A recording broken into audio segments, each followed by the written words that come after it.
अस्सलाम वालेकुम जी। Last normal class की फाइनल क्लास है, लेकिन एफ है, ये फाइनल नहीं है। इसके बाद बस एक और क्लास रहेगी, ठीक है जी। तो कोशिश करके इस क्लास के अंदर ये छोटे मोटे जो काम रह गए हैं बाकी सारे चैप्टर्स के कर लेते हैं, फिर एक ब्रेक लेंगे आधे घंटे की। उसके बाद फिर एनपीओ के अंदर जो स्टैंडर्ड्स आए हैं उसमें थेरेटिकली कौन सी बातें मैंने डिस्कस करनी, क्योंकि मेरा अंदाज़ा है कि थेरेटिकली ही उनको टेस्ट कर सकते हैं। बाकी तो एनपीओ के सवाल हमने सारे कर लिए हैं। आई के अपने जो दिए हुए अपनी किताब में वो भी सारे ही हो गए। आई के अपने पास पेपर्स ही दिए होते हैं, ठीक है।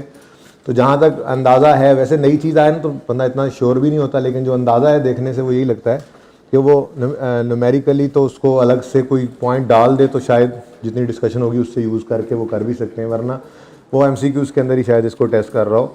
फिर भी उसके लिए जो है वो आखिरी विंडो हम रख लेते हैं, उसमें घंटा लगे डेढ़ लगे हम उसको ज़रा डिस्कस कर लेंगे, ठीक है ना। तो उससे पहले अब कोशिश करनी है, आप लोगों ने बिल्कुल ध्यान से बैठना है, खामोशी से बैठना है, ताकि जितना काम बाकी है वो सारे का सारा काम हम कर सकें। ओके, अच्छा जी। Statement of changes in equity में एक कॉन्सेप्ट हमारा पेंडिंग है, बाय बैक ऑफ शेयर्स का, ठीक है। तो ये 10 मिनट से भी कम टाइम में समझ आ जाएगा अगर आपने थोड़ी सी हिम्मत दिखाई तो। Okay, buy back of shares का कॉन्सेप्ट जो है उसकी कोई एग्जांपल आईके की किताब में नहीं थी कि कोई एक एग्जांपल हो, कोई सवाल हो, ठीक है ना। तो इसलिए एक छोटी सी एग्जांपल मैंने इसी हैंड आउट में बनाई हुई है।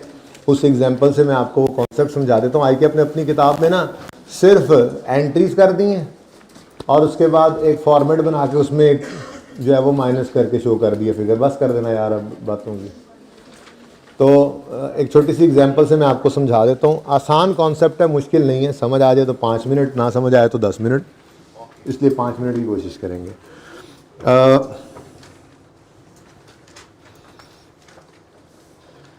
मैंने इसमें एंट्रीज वैसे छोड़ दी हैं, ठीक है। एक एक एंट्री जो समझाने वाली एंट्री है, उसके अलावा बाकी सवाल पहले पढ़ते हैं, सोल्यूशन इंशाल्लाह यहीं पे फिर आपको इसमें भी मिल जाएगा, लेकिन कर भी लेते हैं।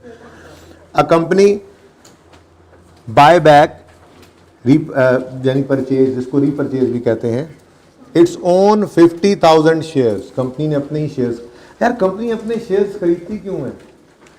इसकी कई रीज़न हो सकती हैं, लेकिन आपको जो आसानी से समझ आ जाएगी वो रीज़न है ईपीएस को इम्प्रूव करने के लिए ऐसा कर सकते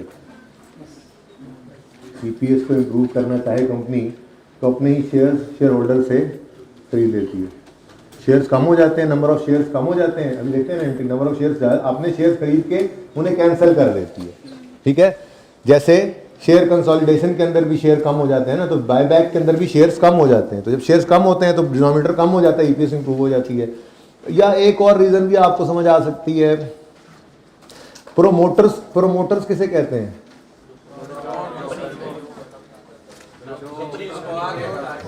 जो बिजनेस को शुरू करने वाले लोग होते हैं। प्रोमोटर्स जो किसी भी बिजनेस को शुरू करने वाले लोग थे, नॉर्मली वो डायरेक्टर्स भी वही होते हैं, ठीक है ना। अब पब्लिक लिस्टेड कंपनी भी हो तो उसके अंदर प्रोमोटर्स ही होते हैं, वो लोग जिन्होंने बिजनेस शुरू किया था। तो हो सकता है प्रोमोटर्स की होल्डिंग मजीद इंक्रीज करना चाह रहे हो, तो जनरल पब्लिक से जो थोड़े थोड़े शेयर्स लोगों के पास थे ऑफर करके ख़रीद लेते हैं। और जाहिर सी बात है, वैसे तो हमें तीनों केसेस ही पढ़ लेंगे हम, कि जब वापस खरीदने लगे शेयर्स तो पार वैल्यू पे, फेस वैल्यू पे ख़रीद लिए। वापस खरीदने लगे शेयर्स तो प्रीमियम पे करके ख़रीदा फेस वैल्यू पे। वापस खरीदने लगे तो डिस्काउंट पे वापस खरीद लिए। पढ़ तो तीनों लेंगे, लेकिन वैसे अगर मैं आपको बताऊँ ना प्रैक्टिकली, तो जो ईपीएस इंप्रूव करने के लिए या प्रोमोटर्स की होल्डिंग बढ़ाने के लिए बाय बैक का काम करते भी हैं। यार ये फिर मिसिंग कर रहा है, ठीक है। Company buy back of shares अगर करती भी है, ठीक है, तो मार्केट प्राइस से भी ना कुछ ऊपर पे करना पड़ जाता है उन लोगों को शेयर देने के लिए। मार्केट के अंदर अगर वो 15 रुपये का शेयर बेच रहे हैं 10 वाला, ठीक है, तो हो सकता है वो कंपनी को 20 में देने में जो है वो राज़ी हों। लेकिन खैर ये तो एक थ्योरेटिकल सी बात है। मैं आपको वैसे बात की मार्केट के अंदर क्या होता है। हम तीनों ही सिनेरियोज पढ़ लेंगे। कंपनी खरीदने गई अपने उन शेयर होल्डर्स से शेयर्स, तो उनको डिस्काउंट पे भी खरीद सकती है, प्रीमियम पे भी, और पार वैल्यू पे भी, फेस वैल्यू पे भी, ठीक है। तो ये क्वेश्चन है, a company buy back its own 50,000 shares, face value of shares is 10 each, pass journal entry of this transaction under following independent scenarios. Purchase is made at par. अच्छा जरा सुनो, अब जरा बड़े ध्यान से सुनो। जब शेयर्स इश्यू किए जाते हैं तो क्या एंट्री होती है? मैं इसको ऑफ ही कर देता हूं ताकि आप लोग डिस्टर्ब ना हो, ठीक है? तब तक वो आ जाते हैं बैटरी चेंज करने वाले। शेयर्स जब इश्यू करते हैं तो क्या एंट्री करते हैं? कैश डेबिट, कैश आया, cash debit, share capital credit. लोगों से कहा शेयर वापस ला दो, हमने आपसे शेयर्स वापस अपने ही खरीदने हैं, कंपनी खुद खरीदने लगी है, तो कैश पे करना पड़ेगा उनको। तो कैश, क्रेडिट और शेयर, और ये शेयर्स खरीदते हैं ना, इनको खरीद के बायबैक कैंसिल कर देती है कंपनी, ठीक है ना? तो शेयर कैपिटल कम हो गया, share capital debit, cash, credit, ठीक है? पहली एंट्री देखो, share capital debit, cash, credit. ये बात समझ आती है? अच्छा, अब यहां पे एक मसला आया। एंट्री अगली ना देखें, आपके लिए लिखी हुई है। मसला क्या आया वो जरा सुने। शेयर कैपिटल का मतलब क्या होता है कि जिस बंदे ने, जो ये ओनर है, शेयर होल्डर है, उसकी लायबिलिटी इस शेयर की हद तक रिस्ट्रिक्टेड है। ऐसा ही है ना? ठीक है। अच्छा, अब बैलेंस शीट है ना, अकाउंटिंग इक्वेशन है, एक तरफ शेयर्स पड़े हैं, दूसरी तरफ कैश पड़ा है, ये बैलेंस है, ठीक है? और लोगों ने उधार भी दे रखा हुआ है। अच्छे वक्तों के अंदर तो कोई मसला नहीं होता, क्रेडिटर्स को भी पता है कि हमारे पैसे मिल ही जाने हैं। लेकिन अगर कंपनी बंद हो जाए बुरे हालात की वजह से, तो क्रेडिटर्स को पैसा देने के लिए यही शेयर कैपिटल यूज होगा ना, जो कि रिप्रेजेंट हो रहा था दूसरी तरफ एसेट्स से, डिफरेंट एसेट्स के साथ दूसरी तरफ एसेट्स पड़े होते हैं ना, ठीक है? अब जरा लॉजिक समझना है कि ये छोटी सी बात है, सिर्फ ये समझने की जरूरत है। हमारे क्रेडिटर्स जो हैं, लायबिलिटी साइड पे पड़े जो हैं, वो उन एसेट्स को देख रहे हैं जिनके अंदर कैश भी पड़ा है और सारा कुछ पड़ा है। उन्हें पता है कि कैश पड़ा है, चलो जब जरूरत हमारी टाइम आएगा तो हमें मिल जाएंगे। या अगर बंद हो जाएगा तो जो दूसरी तरफ बैलेंस शीट की दूसरी तरफ जो फिक्स एसेट पड़े हैं वो बेच के हमें पैसे मिल जाएंगे, ठीक है? अब आपने किया क्या? क्रेडिटर अपनी जगह पर वैसे के वैसे ही खड़े थे, आपने बैलेंस शीट में एसेट साइड से कैश निकाला और इधर से ओनर्स को, पुराने ओनर्स को, जो दूसरे शेयर होल्डर्स थे, उनको पे कर दिया। अपने पैसे बिजनेस से निकाले और पे कर दिए अपने ही ओनर्स को, शेयर कैपिटल कम कर दिया। क्रेडिटर्स ये देख रहे हैं। अब क्रेडिटर्स ने क्या देखा? बैठे बिठाए कैश कम हो गया और शेयर कैपिटल भी कम हो गया। टेंशन उन्हें लग सकती है, लगनी चाहिए ना? तो इसलिए उनकी तसल्ली के लिए जब भी कभी कंपनी बाय बैक करे ना अपने शेयर्स, तो उन्हें एक रिजर्व क्रिएट करना पड़ता है अपने क्रेडिटर्स, लेंडर्स की तसल्ली के लिए कि जी जितने रुपए के हमने शेयर्स बाय बैक किए हैं ना, ये देखें उसके अलावा भी अपने रिटेन्ड अर्निंग्स में से हमने इतने पैसे निकाल के, उसके बराबर इतने पैसे निकाल के अभी से अलग कर लिए, क्योंकि अभी तो हमारे हालात अच्छे हैं। कल कला हम बंद होंगे ना, तो ये जो बाय बैक ऑफ शेयर्स की वजह से हमने पैसे अपने ओनर्स को वापस किए हैं ना, इससे परेशान ना हो, ये अलग से डिब्बा बना दिया हमने, जिसका नाम रखते हैं कैपिटल रीपरचेज रिजर्व, ठीक है? जैसे फंड बनाते थे एनपीओ के अंदर, ठीक है ना? तो उनकी तसल्ली के लिए रिटेन्ड अर्निंग में से थोड़े से पैसे निकाल के अलग से रख लिए जाते हैं, जो कि कैपिटल रिजर्व होते हैं। क्या मतलब? इनको फिर डिस्ट्रीब्यूट नहीं कर सकते फॉर डिविडेंड। ये बात समझ आइए? कुछ कुछ समझ आइए, थोड़ी बहुत, ठीक है? तो शेयर कैपिटल जैसे ही आपने बाय बैक किया, शेयर्स कम हो गए, कैश कम हुआ, लेंडर्स को टेंशन पड़ गई। आपने कहा टेंशन मत लो, बहुत पैसे हमारे पास। पैसे जिस वक्त होते हैं भाई, सरप्लस कैश जिन दिनों में होते हैं, तो भी ये काम करती है ना कंपनी। सरप्लस कैश पड़ा है, क्या करें जी? कहीं और इन्वेस्ट कर दें। सरप्लस कैश पड़ा है, क्या करें? किसी को एक्वायर कर लें जाकर। सरप्लस कैश पड़ा है, क्या करें? डिविडेंड के तौर पे बांट दें। सरप्लस कैश पड़ा है, क्या करें? ईपीएस इंप्रूव करते हैं, शेयर कैपिटल को बायबैक कर लेते हैं। तो सरप्लस कैश हो तो ये काम होते हैं। 4 चीजें बताई मैंने। सरप्लस कैश पड़ा हो ना, कहीं और इन्वेस्टमेंट कर दी जाती है। सरप्लस कैश पड़ा हो तो किसी और को खरीद लेते हैं, ये सबसे रिस्की काम होता है। डूब जाते हैं बिजनेस, एक्वायर करते हैं किसी और को, खुद भी डूब जाते हैं। 12 लाख रिस्की काम होता है। फिर डिविडेंड के तौर पे बांटना, यार डिविडेंड बांट दें क्या? उनको घर पे पैसे देकर ही भेजने, छोड़ो यार, इससे क्या फायदा होगा? इससे तो इक्विटी कम होनी है सीधी, ठीक है? तो बड़ा अच्छा ऑप्शन होता है। फिर पैसे वेले पड़े हैं, चलो यार अपने शेयर ही खरीद लेते हैं। प्रोमोटर्स की होल्डिंग भी बढ़ जाएगी, ईपीएस भी बढ़ जाएगी, है ना? एक रीजन ये, थोड़ी वैलिडिटी लगती है। अब वेला पैसा पड़ा हुआ था, इन्होंने क्या किया? अपने ही शेयर्स खरीद कर कैश पे करके उन्होंने कहा तुम चलो जाओ घर, चलो शाबाश, चलो निकलो, जाओ जाओ घर तुम लोग, ठीक है, ये कैश पकड़ो, जाओ, शेयर्स कैंसिल। अब क्रेडिटर्स को टेंशन लगी, यार ये तो उन्होंने, वो हमने तो इक्विटी को देखा था कि कल को बिजनेस बंद भी हो गया तो ये इक्विटी जो रिप्रेजेंट हो रही है दूसरी तरफ एसेट से, इसके बराबर तो चीजें पड़ी है ना इनके पास, तो ये चीजें बेचकर हमें पैसे मिल जाएंगे। वो तो उन्होंने कम कर लिया, एक तरफ इक्विटी भी कम कर ली, दूसरी तरफ कैश भी कम कर लिया। तो उनकी तसल्ली के लिए हमने कहा आप टेंशन न ले, हमने अपनी ईपीएस को इंप्रूव करने के लिए ये काम किया है, हमारी मर्जी थी। आपकी तसल्ली के लिए हमने जितने पैसे पे किए हैं शेयर होल्डर्स को जाने के लिए, इसके बराबर पैसे अभी रिटेन्ड अर्निंग्स में से जो हमारे पास रिजर्व पड़ा है, डिस्ट्रीब्यूटेबल रिजर्व जिसे फ्री रिजर्व भी कहते हैं, ठीक है, उसमें से हम थोड़े से पैसे निकाल के आपके लिए अलग से एक स्पेशल रिजर्व क्रिएट करते हैं, जिसको हम बाद में कभी किसी डिस्ट्रीब्यूशन में यूज नहीं करेंगे। वो बिल्कुल शेयर प्रीमियम की तरह से, शेयर प्रीमियम तो फिर यूज हो जाता है बोनस इशू के अंदर, इसको कहीं यूज नहीं करेंगे हम, ये आपकी तसल्ली के लिए हम रख रहे हैं पैसे अलग करके। तो उसकी एंट्री फिर सोच के बताओ, इधर ना देखो, सोच के बताओ, पैसे निकालने हैं कहां से, रिटेन्ड अर्निंग से, तो रिटेन्ड अर्निंग्स डेबिट, और जो नया नाम रखा कैपिटल रीपरचेज किया था ना, उसके लिए रिजर्व बनाया, कोई भी नाम रख सकते थे, हमने रख दिया capital repurchase reserve account credit, ठीक है। तो अब क्या एंट्री पड़ी जी, retained earnings debit capital repurchase reserve credit, ठीक है, कितने से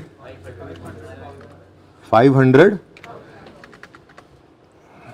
एक बात यहीं पे सुन लो, हमेशा इसको जो आपने रिटेन्ड अर्निंग्स को डेबिट करना है ना, ये पार वैल्यू से करना है, चाहे पार पे आपने रीपरचेज किया है चाहे प्रीमियम पे। क्यों क्योंकि शेयर होल्डर, जेन में लाए जरा, शेयर होल्डर लायबल है फेस वैल्यू के बराबर 10 रुपए, तो सिर्फ उसी की तसल्ली दे रहे हैं उसको, ठीक है ना। तो अभी तो खैर खरीदा ही, बायबैक ही पार पे किया है, आगे प्रीमियम पे बायबैक कर रहे हैं ना, तब भी यहां पर हमने पार पर ही पैसे निकाल के रिटेन्ड अर्निंग से रीपरचेज रिजर्व के अंदर रखने हैं फॉर तसल्ली ऑफ आवर लेंडर्स, ओके। बहरहाल मैं फिर भी लिख देता हूं, आपने क्या करना है जी, 50,000 इंटू 10, ये बनता है 5 लाख, ठीक है जी।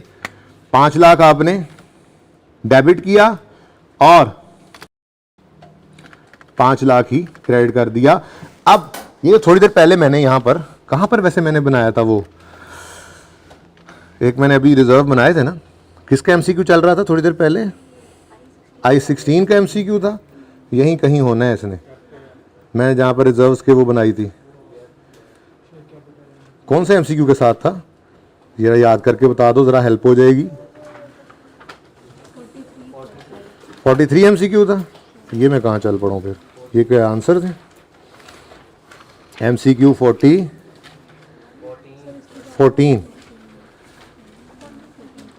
27 था, ये बहरहाल मिल गया। ये जो मैंने जगह छोड़ी थी, ये जगह इसी के लिए छोड़ी थी कि चलें जब ये बात शुरू होगी तो चलो बात तो चल ही पड़ी है, तो यहाँ पे लिख लूंगा मैं, यहाँ पे क्या आ जाएगा जी, कैपिटल रीपरचेज रिजर्व, ओके। अब ये भी कैपिटल रिजर्व है, ये भी नहीं बांटेंगे हम, ओके। ये इसकी एंट्री क्या पड़ी है, इसकी एंट्री ये पड़ी है, रिटेन्ड अर्निंग्स में से निकाले पैसे और इधर बैंक की, रिटेन्ड अर्निंग्स में से डेबिट अमाउंट करके कैपिटल रिजर्व में क्रेडिट की। ये हमने क्या किया जी, क्रिएट किया है, क्योंकि ओपनिंग में कुछ भी नहीं पड़ा था, मिसाल के तौर पे ओपनिंग में कुछ भी नहीं पड़ा था, ये हमने क्रिएट कर लिया, कैपिटल रीपरचेज रिजर्व। समझ आइए बात की, यहां तक को मसला नहीं है, बाद में नोट कर लेना। ओके, अगला पॉइंट, ये तो हो गया जी पार्ट ए, पार्ट ए मुकम्मल हो गया, बाद में इसकी तस्वीर ले लेना, अभी रुक जाओ। पार्ट बी क्या है, परचेज इज मेड एट 15 पर शेयर, यानी कि एट अ प्रीमियम ऑफ 5 रुपए। अब इसको छोड़ो, पहले आप खुद बताओ एंट्री, शेयर कैपिटल के अकाउंट में आपको पता है हमेशा से फेस वैल्यू नहीं आना है, ठीक है ना। कैश उनको पे किया 15 रुपए, अज्यूमिंग एक शेयर बायबैक किया, कैश क्रेडिट हुआ 15 से, शेयर कैपिटल डेबिट हुआ 10 से, तो 5 रुपए डेबिट कर दोगे, रिटेन्ड अर्निंग्स को भी कर सकते हो, शेयर प्रीमियम को भी कर सकते हो, वो जैसे ऑप्शन चला आ रहा है हमारा। लेकिन आप बेहतर यही है शेयर प्रीमियम को काट दें, ऐसे कंफ्यूज तो नहीं हो रहे, दोनों ऑप्शंस हैं, लेकिन आप इनमें से जो मर्जी कर दोगे सही है, ठीक है।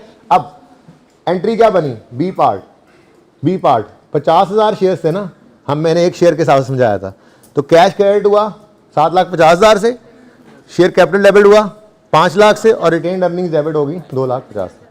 अब repurchase reserve, capital repurchase reserve बनाना है, ठीक है। तो किसकी टेंशन होनी है उनको बाकी के 5 रुपए की टेंशन नहीं है, वेले पैसे पड़े थे, इन्होंने बांट दिए, इनकी मर्जी जो मर्जी करें। क्रेडिटर्स को जो टेंशन होनी थी वो 10 की ही होनी थी, ठीक है। तो फिर अगेन सेम एंट्री होगी, retained earnings debit,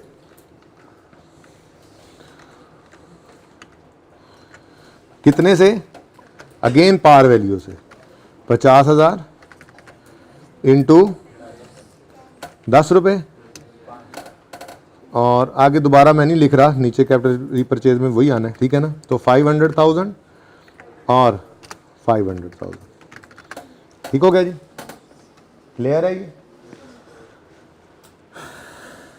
last, purchase is made at a discount of 2, मतलब इतने को अगले मजबूर हो गए हुए थे कि हमने उन्हें 2 रुपए कम दिए हर शेयर के बदले, वो फिर भी बेच के चले गए अपने शेयर में, हो सकता है, ठीक है। नॉर्मली ऐसा नहीं होता, लेकिन बहरहाल अकाउंटिंग में तो हमने तीनों पॉसिबिलिटीज देखनी है ना, ठीक है। अब 10 रुपए का शेयर 8 में खरीदा, पे कितना किया 8, पे कितना किया 8, ठीक है।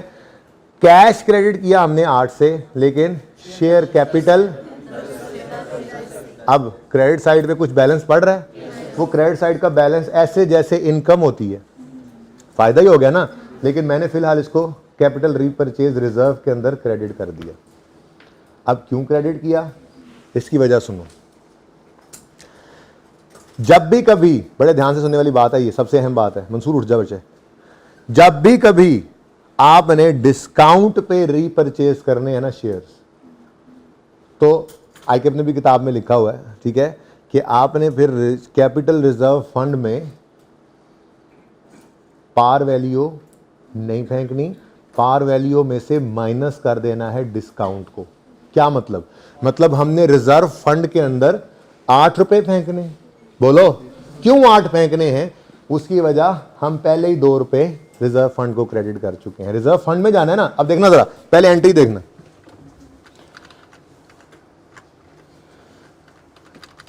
थोड़ा सा और ऐसे सामने, अब सामने सबके, ओके, इधर देखें जी, ये उसूल अभी दिखाता हूं किताब के अंदर, निशान लगा लेना, लिख लेना बाद में। फिलहाल तो मैं ये कह रहा हूं, अगर पार पे जाए या प्रीमियम पे जाए तो हमने रीपरचेज रिजर्व किससे क्रेडिट कर रहे हैं, पार से, और अगर डिस्काउंट पे जाए तो फिर डिस्काउंट पे जाए तो पार में से डिस्काउंट माइनस कर देना, डिस्काउंटेड अमाउंट को माइनस कर, वो क्रेडिट करना। उसकी वजह क्या है, उसकी वजह ये है कि जो नफा भी आया है ना, उसको हमने इनकम नहीं बनाया, रीपरचेज करते हुए ही उसको कहां क्रेडिट कर दिया हुआ है, तो अल्टीमेटली 5 लाख ही जाएगा रीपरचेज अकाउंट के अंदर। अभी देखना, हमने कहा जी अगर डिस्काउंट पे है तो आपने 50,000 शेयर्स को 8 रुपए से मल्टीप्लाई करके जो अमाउंट आए, कितनी आती है, 4 लाख रुपए, ये 4 लाख आपने रिटेन्ड अर्निंग में से निकाल लेना, ठीक है, और इस 4 लाख को आपने रिजर्व अकाउंट में फेंक देना, ठीक है। अब 4 लाख ये वाला और लाख पहले, 5 पूरा हो गया। क्यों रिटेन्ड अर्निंग्स को हम हिट करें, फिर इस 100 से पहले इधर हिट करें और फिर 500 निकालें, डबल एंट्री करने की बजाय उसूल ही क्या रख लिया कि टेंशन उन्हें किसकी है, 10 रुपए की, ठीक है। हमने तो यहां पर भी उल्टा उनको और सिक्योर कर दिया, हमने कहा यार देखो हमने तो डिस्काउंट पे खरीदा है, उनको 8 दिए, तुम्हारे लिए फिर भी 10 अलग किए हैं, 8 ये सही हो गया, बात समझ आई, ठीक है। अब ये कंक्लूजन हो गया सारा, ठीक है। सवाल बाद में देखना, पहले ये सॉल्यूशन, ये कंक्लूजन है, इसको मैं दिखाता हूं। ये तो किसी ने ना नोट करना है, पहले ही नोट किया हुआ है, आईकेएफ की स्टडी टेक्स्ट, ये कुछ एंट्रीज हमने छोड़ी थी, याद होगा आपको। ये एंट्री जरा पढ़ो। अब पहली एंट्री है नंबर 10 पे, ये 10 नंबर एंट्री क्या लिखता है जी, पेमेंट ऑफ कैश, ये जरा पढ़ लो बस, बाद में देख लेते हैं। Payment of cash for redemption and cancellation of shares at par, तो एंट्री बनी share capital debit bank credit. और अगर payment of cash of for redemption and cancellation of shares at premium हो तो एंट्री बनी शेयर कैपिटल डेबिट, डिस्काउंट वाला, अच्छा मैं नीचे वाली पढ़ रहा हूं, परेशान हो गया मैं, share capital debit bank credit और रिटेन्ड अर्निंग्स या शेयर प्रीमियम उन्होंने लिखा हुआ है क्रेडिट कर, आप डेबिट कर दोगे। यही एंट्री देखी हमने। अभी कोई रीपरचेज की एंट्री आई के अपने किताब में की ही नहीं ना अलग अलग, ठीक है, आई के ने सिर्फ एक ही बार कर दिया। ओके, नहीं आ गई, अच्छा अभी रखें, जिधर पड़ी होगी, ये खत्म होगा तो सिर्फ एनपीओ रह जाएगा तब। अच्छा सुने सुने सुने सुने सुने प्लीज बेटा, प्रीमियम पे है तो बैंक से अभी 15 रुपए निकले थे, शेयर कैपिटल में डेबिट 10 हुए, तो बाकी 5 हमने रिटेन्ड अर्निंग्स को डेबिट किया था, वही एंट्री है। तीसरी एंट्री है payment for cash, payment of cash for redemption and cancellation shares at discount, तो इसकी एंट्री है शेयर कैपिटल में 10 डेबिट हुआ, बैंक में 8 क्रेडिट हुआ, बाकी कैपिटल रीपरचेज रिजर्व को हमने क्रेडिट कर दिया। ठीक है, ये तीनों एंट्रीज करके नीचे आई के अपने एक एंट्री लिखी है retained earnings debit capital repurchase reserve account credit करना है आपने। Transfer from distributable reserve to capital repurchase reserve on redemption, आगे कहता है transfer equal to par if redemption is at par at premium, transfer to equal to par less discount if redemption is at discount. तो एक entry करके तीनों scenario नीचे अलग अलग लिख दिए हमने। सिर्फ ये कर लिया है कि यहाँ से अब कुछ पढ़ने की जरूरत नहीं है, वो एंट्रीज भी सामने आ गई हैं, ठीक है, क्वेश्चन भी सामने आ गया। हमने क्या किया, हर एक सिनेरियो की अलग अलग एंट्री विद फिगर्स कर ली है, तो थोड़ा सा बात क्लियर हो गई है। ठीक है, ये सोल्यूशन पहले पिक्चर बना लें इसकी, उसके बाद मैं क्वेश्चन की पिक्चर दूँ। ये एंड तक पिक्चर सही नजर आ रही है बच्चों? ये मैं प्रोवाइड भी कर दूंगा, ये एंड आउट मिल जाएगा आपको। 2 से 3 दिन लग जाएंगे चीज़ों को पूरा करते करते मुझे, लेकिन मिल जाएगा। ठीक है, क्योंकि काफ़ी काम है पेंडिंग। पहले सबसे पहले तो रिवीजन प्लान करना है, रेशियोज की इंटरप्रिटेशन फाइनल करनी है, ये कुछ चीज़ें हैं 2 से 3 दिन लगेंगे मुझे ये सारे काम करने में, हो जाएगा इंशाल्लाह। हो गया सोल्यूशन, पिक्चर होगी।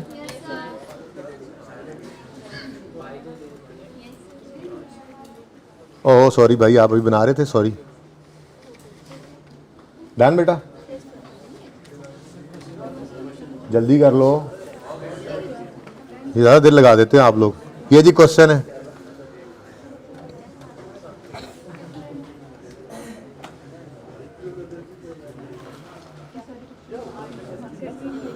ओह सॉरी,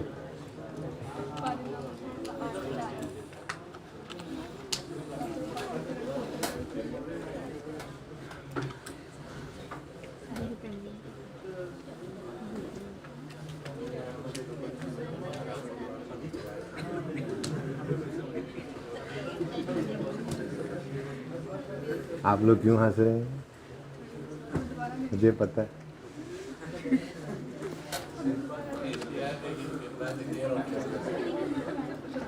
जी होगी तस्वीर भाई, फोटो सेशन हो गया है।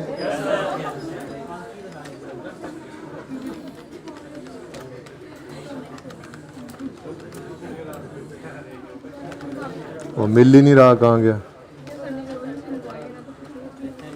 ये रही। अच्छा ये इसी में ही था, ओके। ये इसी हैंड आउट के अंदर जो रिवीजन चेकलिस्ट मैंने बनाई हुई है ना, इसी के अंदर एंड पे है। ठीक है,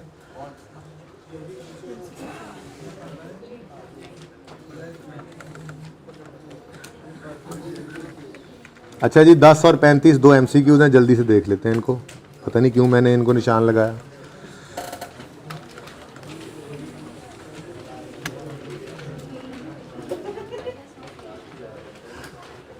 बंदे बनो। ओह सॉरी, ये किताब के अंदर भी एंट्रीज हैं, सॉरी मैं वहां से देख रहा था, असल में चीज़ें कोई कहीं से देख रहा तो कहीं से।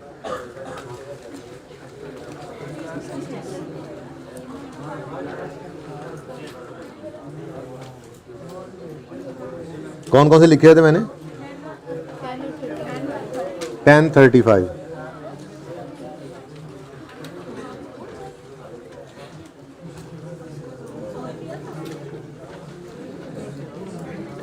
A company has profit after tax of 80 million for financial year ended 30 June 19. It has share capital of 500 million. The board of directors proposed page 366 है.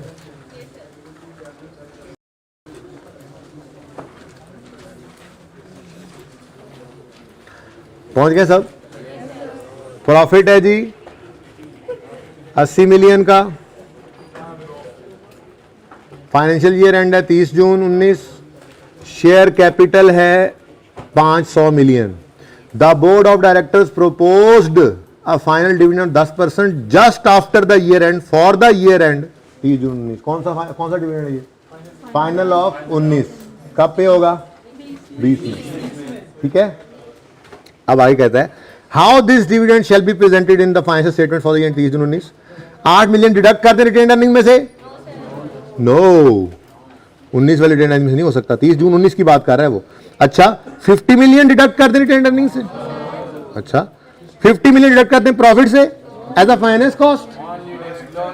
ये डिस्क्लोज भी क्यों करना है? ये अब मैंने कल चूंकि एडिशनल बात बता दी थी तो चलो इधर भी एमसीक्यू में काम आ गई. IAS 10 कहता है हालांकि ये नॉन एडजस्टिंग इवेंट है लेकिन चूंकि यूजर की नजर ही इसके ऊपर है इसलिए डिस्क्लोजर इसका मस्ट है.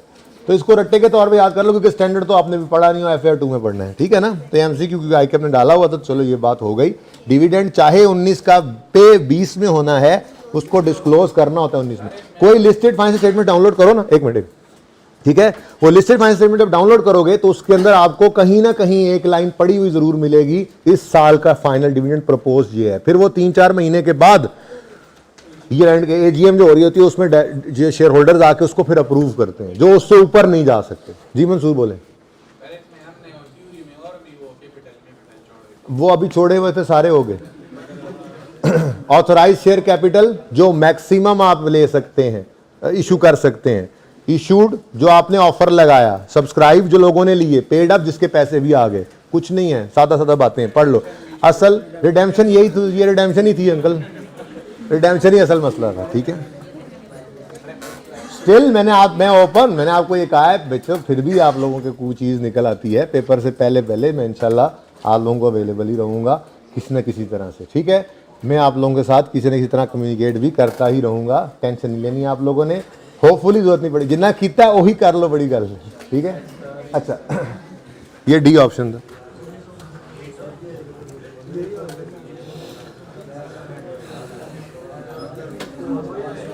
पता नहीं कौन सी बात करने लगा था मैं भूल गया हूँ. चलो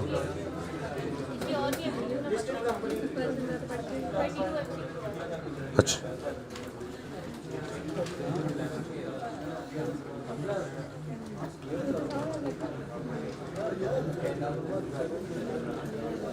जी बच्चों एक 32 MCQ में मसला आ रहा है बच्चों को सुन लो. 32 भी अब कर रहे हैं तो फिर लिस्ट में भी डाल देते हैं.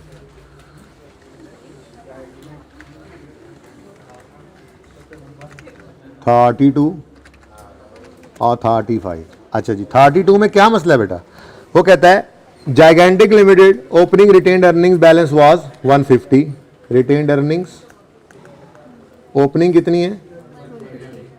150. ऐसे बना लेते हैं हम अपना. It made a net profit for the year of 30. For the year net profit है 30. During the year and ordinary dividend of 50 पैसा पर share was paid on 40 million ordinary shares. 40 million shares दिए नहीं ना हुए थे तो नंबर ऑफ शेयर उसने बता दिया कि 40 मिलियन ऑर्डिनरी शेयर्स हैं और हर शेयर पर 50.5 है. अच्छा ये गलती फिर सवाल की होगी. 0.5. अच्छा आगे पैसा लिखा हुआ है. ठीक है. रुपीज सही है सवाल गलती.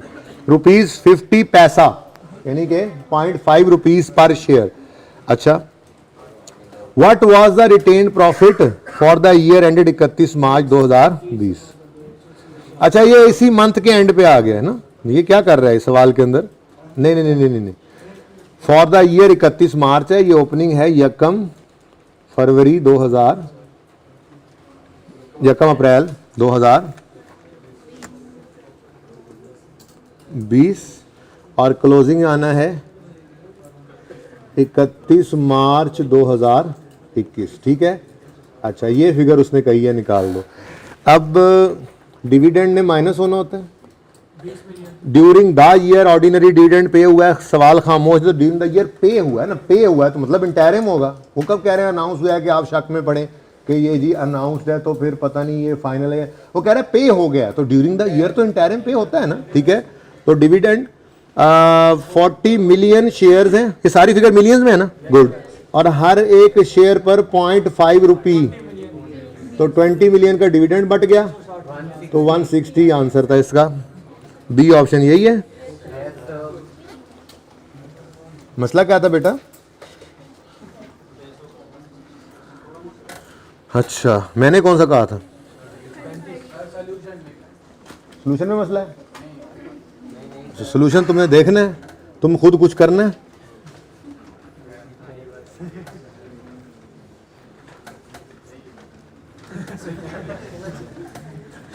कर ले जो करना, खेती कर कि आखिरी दिन में तेन कहूँ।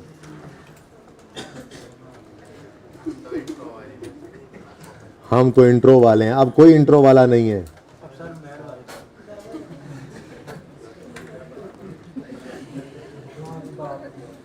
During the year ended 30 June 21, company's revaluation reserve, please revaluation surplus को मैंने आपको बताया, रीवैल्यूएशन रिजर्व भी कहते हैं।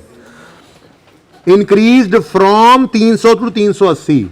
इस साल में रीवैल्यूएशन रीवैल्यूएशन सरप्लस नहीं है जो ओसीआई में आता है, रीवैल्यूएशन रिजर्व है जो स्टेटमेंट ऑफ इक्विटी में पड़ा होता है।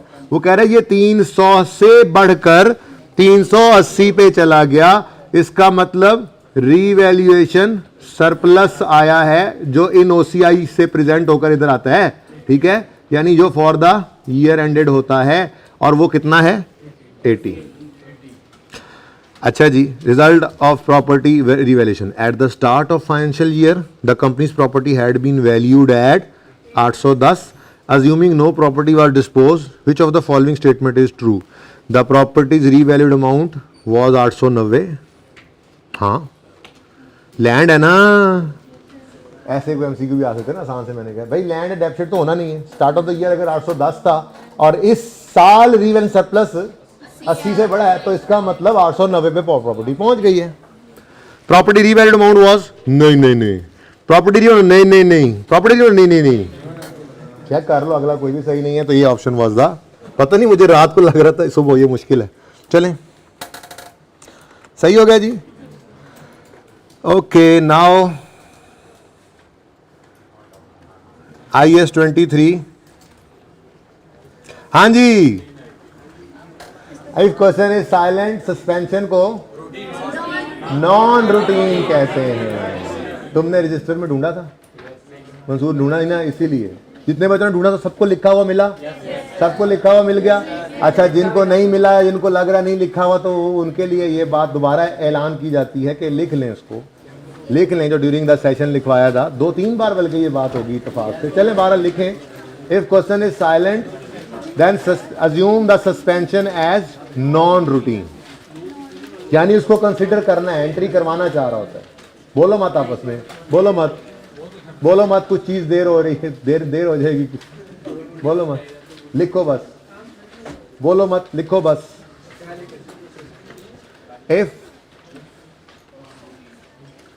Question is silent about suspension assume it as non routine.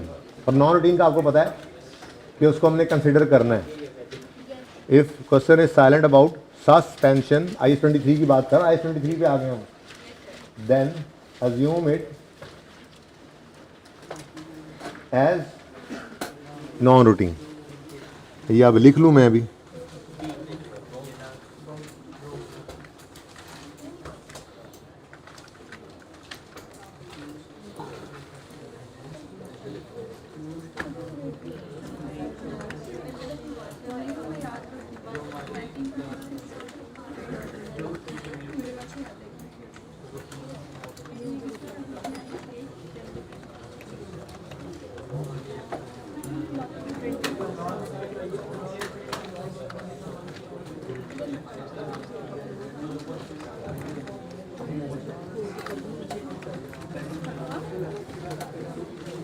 अच्छा जी पेज 242 जरा अपने चैप्टर्स को ओपन करें।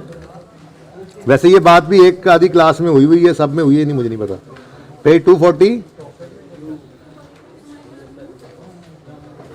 भाई ये नहीं कहना कि हमारी में हुई है, हमारी में, जिस क्लास में भी नहीं हुई वो सुन ले, जिसमें हुई है उनकी दोबारा सुनी गई बात। डिस्क्लोजर्स,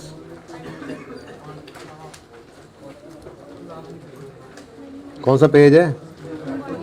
हाँ मिल गया, पेज 242। एंड शायद बात सब में ही हो गई हो, लेकिन फिर भी एक ऐसी चीज है कि मैं बताना चाह रहा था। IAS जैसे IAS 16 के भी डिस्क्लोजर देखे थे, वो 2 सफ़ों में फैले हुए थे। IAS 23 के भी ये डिस्क्लोजर हैं। शायद जिस क्लास में बताया तो मैं ये बताया था, ये देखो IAS 23 के डिस्क्लोजर, 2 ही डिस्क्लोजर, सिर्फ 2 रिक्वायरमेंट हैं इसलिए IAS 23 के डिस्क्लोजर की। एक IAS 23 कहता है कि जो आपने इस साल कैपिटलाइज की है बोरिंग कॉस्ट वो लिख दो, और दूसरा जो एवरेज कैपिटलाइजेशन रेट यूज़ किया है वो लिख दो। अब इसकी इम्प्लीकेशन क्या होगी? आपके जिन सवालों में भी बोरिंग कॉस्ट आ जाए, एक तो है ना बोरिंग कॉस्ट कैलकुलेट करवा लेता है, जैसे अभी आपकी वो फरमाइश बच्चों की आ रही थी ग्रेनाइट कॉर्पोरेशन वाला सवाल करवा दें, तो मैंने वो करवाना है अभी, ठीक है। अब ग्रेनाइट कॉर्पोरेशन वाले सवाल के अंदर तो उसने बोरिंग कॉस्ट कहा ना कितनी है निकाल दो, लेकिन कभी कभी ऐसा होता है कि PPE वाले सवालों के अंदर आपके बोरिंग कॉस्ट इन्वॉल्व हो जाता है, सवाल के अंदर मिक्स होता है, ठीक है। तो आपने उसमें कैलकुलेशन करके बोरिंग कॉस्ट भी कैलकुलेट की होती है, बोरिंग कॉस्ट कैलकुलेट करके उसको एसिडी कॉस्ट में ऐड भी किया होता है, और एवरेज रेट भी एक होता ही है, कोई ना कोई, कभी एवरेज रेट निकालते हैं, कभी एक ही होता है, एवरेज करने की जरूरत नहीं पड़ती।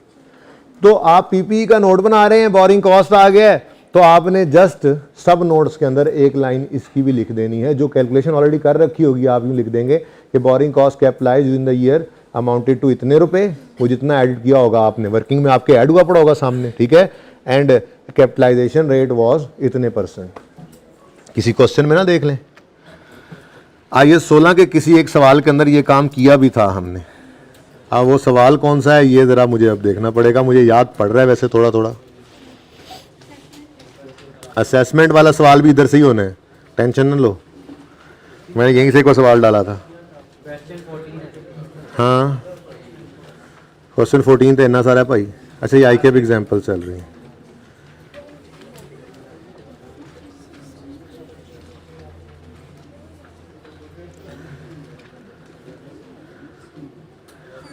हड़प्पा इंडस्ट्रीज, जिसको मैंने हयात इंडस्ट्रीज कर दिया था, इस सवाल के अंदर आपने, ये सवाल सारा डिस्कस हुआ है बड़ी तफसील से, ठीक। सवाल तकरीबन शायद मैंने सॉल्व भी किया था, इसी से शायद मैंने डिस्क्लोजर भी डिस्कस किए थे। तो इसके अंदर एक ये प्लांट था जिसकी कॉस्ट में हमने ऐड की थी बोरिंग कॉस्ट, ठीक है। अब इसके सोल्यूशन पे मैं मूव करता हूँ। ये सवाल डिस्कस्ड है और शायद ये डिस्क्लोजर भी डिस्कस्ड है, लेकिन फिर भी मेरी तसल्ली नहीं हो रही थी, इसलिए मैं ज़रा एक दफ़ा फिर ले आया आपको यहाँ पे। अगर यहाँ पे नहीं भी होगा तो हमारे सोल्यूशन में बात हुई होगी, यहाँ पे ऐड कर दें। और आपके जो असेसमेंट वाला सोल्यूशन था उसके अंदर मैंने लिखा हुआ था और आपकी किताब के अंदर भी, ठीक है। यहाँ पर आप ऐड करें, अच्छा है, ज़रा प्रैक्टिस हो जाएगी। 1.5 लिखें, 1.5 पेज नंबर 100 पर आए। बहुत अच्छा होगा कि ये नहीं लिखा हुआ, ये तो ब्लेसिंग इन डिस्गाइज होगी। क्यों? क्योंकि प्रैक्टिकली ये लिख के देख लेंगे डिस्क्लोजर। इधर देखें भाई, सब borrowing cost to be capitalize हमने निकाली है 2840, ठीक है जी।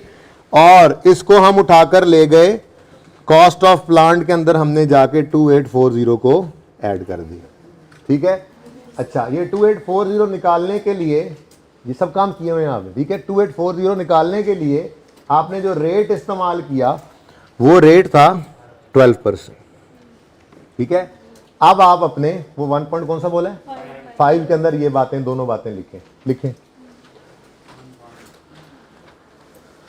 Boring cost capitalized during the year amounted to 2840। ये 1000 में था, मिलियन में था सवाल? नहीं, 1000 में। तो आगे क्योंकि आप अंग्रेजी लिख रहे हो ना, इसलिए 2840 आगे 000 भी लिख लेना, ठीक है। लिखो। ये देखो ना, ये बोरिंग कॉस्ट कैपिटलाइज हो रही है कि नहीं, कॉस्ट ऑफ प्लांट में ऐड हो रही है कि नहीं, बस यही बता रहे हैं, ठीक है। लेकिन borrowing cost to be capitalize नहीं, जो हो गई है वो लिख। Borrowing cost capitalized during the year amounted to 2840 000 and and capitalization rate used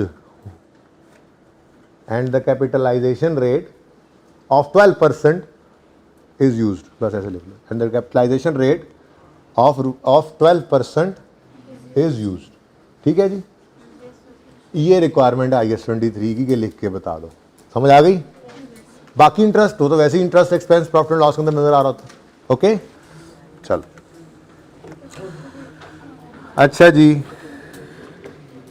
अब पास पेपर 7 डिस्कस करना है यार, वैसे सबने करना है ये ग्रेनाइट वाला। यस सर, घर पे कर लेते एक बार तो कोई जरूरत ना पड़ती।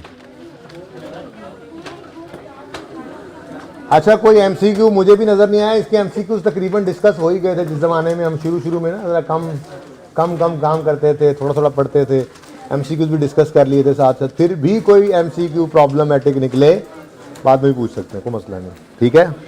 दरवाजे बंद नहीं कर रहा, टेंशन नहीं लेगी, बस टेंशन लेके नहीं जाना, बस आपने रिलैक्स होके जाना, ठीक है। पर्चे में भी सो के भी जाना लाजमी, नींद पूरी होना बहुत जरूरी है। IAS 23 वहां नहीं सोए रहना,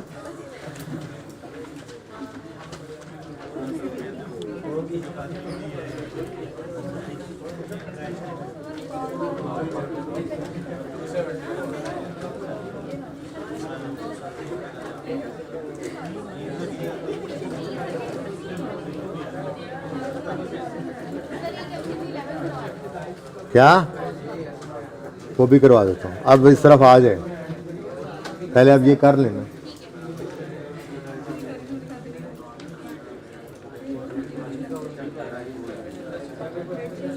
पेज नंबर 274, ग्रेनाइट कॉर्पोरेशन जरा पढ़ें, तब तक मैं सांस ले लूं। चीजें बस भूली होनी है, थोड़ी याद आते हुए टाइम लगता है। कमेंसमेंट और ऑफ कैपिटलाइजेशन 3 डेट्स आइडेंटिफाई करेंगे, फिजेशन निकालेंगे, रिसीट पेमेंट स्केड्यूल बनाएंगे। ये 2 साल पे फैला हुआ है, ये बात थी बस इसमें। इस जैसा टेस्ट के अंदर दिया था, बल्कि उसमें 2 चीज़ें डाल के दिया था, पता नहीं क्यों आपसे ये नहीं हो रहा। बच्चे रोला डाली बैठे।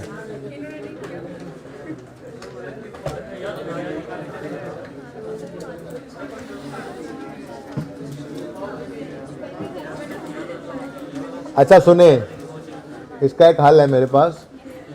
इसका हल ये है कि आप लोगों के साथ इसको मैं डिस्कस करता हूँ, हाँ, सारी बात को, फिर इसका मैं आपको होमवर्क दे देता हूँ और फिर मैं एक वीडियो कंप्यूटर पे अपलोड करता हूँ, ठीक है। लेकिन डिस्कशन पहले ज़रूरी है और अल्लाह उसको पास करेगा इंशाअल्लाह, या अल्लाह उसको पास कर, जो इसको करके फिर वीडियो देखेगा। पहले सॉल्व करेगा फिर वीडियो देखेगा, ठीक है। तो 3-4 बार वाला पुराना हो गया जिगर, अभी नया करके वीडियो देखोगे तो दुआ में शामिल होगी, ठीक है। अच्छा, ये मैंने आपके रिवीजन प्लान में भी रखा ही हुआ है। तो जब रिवीजन प्लान के अंदर आपने इसको करना है तो पहले किसी भी वक्त पहले आपने सॉल्व करना है, चाहे 10 दिन बाद करो। वीडियो पढ़ी है वो कौन सा भाग जानी है, ठीक है। तो उसको आपने पहले सवाल को सॉल्व करना है, फिर उसकी वीडियो देखनी है। अब ज़रा डिस्कस कर लेते हैं, 10 मिनट लगे 15 लगे, मैं तफसील से डिस्कस करना चाह रहा हूँ इसको, कि कोई भी कन्फ्यूजन हो, नंबरिंग शंबरिंग भी करवा देता हूँ आपको, ठीक है। पढ़े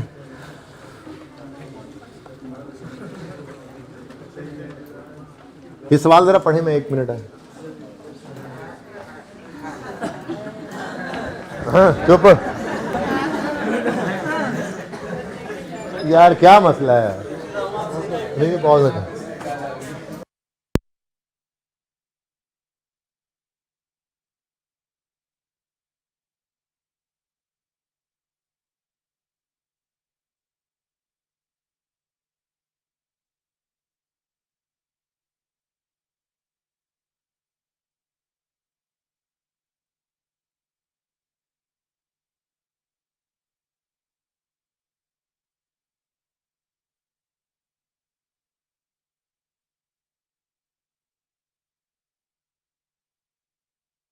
वह टाइम लिया नहीं, टाइम हाँ यार, थक गया हूँ, पिछले 2 दिन से तो सो ही नहीं सका। थोड़ा थोड़ा। आज जोजनी नींद आनी खुशी तो आपके साथ ऐसा होता है वैसे? एग्जाम्स चल रहे हैं, एग्जाम से पहले बहुत टफ रूटीन चल रही है, फिर एग्जाम्स हैं, डेट शीट है, जेन के अंदर है, जिस दिन आखिरी पेपर होना है ना, ये कर देना है, वो कर देना है, ऐसा कर देना है, वैसा कर देना है। जिस दिन पेपर खत्म होते हैं तो ना नींद उस तरह से आती है जैसे पढ़ते हुए आती थी, ना घूमने का वैसे दिल करता है जैसे पढ़ते हुए करता था, कोई भी एक्टिविटी का वैसे दिल नहीं करता जैसे इट हैपन्स। सिर्फ मेरे साथ नहीं होता था ये।